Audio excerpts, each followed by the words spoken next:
কখনো গ্রাম বাংলার চিত্র, আবার কখনো প্রাচীন মন্দিরের আদলে মণ্ডপ তৈরি করে দর্শনার্থীদের মন কেড়ে নিয়েছিল। এবার কর্ণাটকের হাসান জেলার প্রাচীন বিষ্ণু মন্দিরের আদলে তৈরি হতে চলেছে ৬৪ বছরের দুর্গাপুরের মার্কনি সর্বজনীন দুর্গাপুজো মণ্ডপের থিম। ব্যয় করা হবে প্রায় ২৫ লক্ষ টাকা। মঙ্গলবার খুঁটি পুজো অনুষ্ঠানে উপস্থিত ছিলেন আসানসোল দুর্গাপুর উন্নয়ন পর্ষদের চেয়ারম্যান কবি দত্ত সহ উদ্যোক্তারা। পুজো উদ্যোক্তা দেবাশিস তা বলেন, আমাদের এই পুজো ৬৪ বছরে পদার্পণ করতে চলেছে।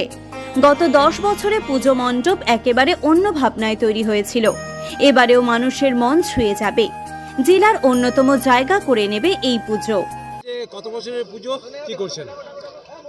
প্রথমেই আপনাদের সকলকে মার্কনি দক্ষিণ পল্লী সর্বজনীন দুর্গা উৎসব কমিটির পক্ষ থেকে প্রাক শারদীয়ার আন্তরিক প্রীতি ও শুভেচ্ছা।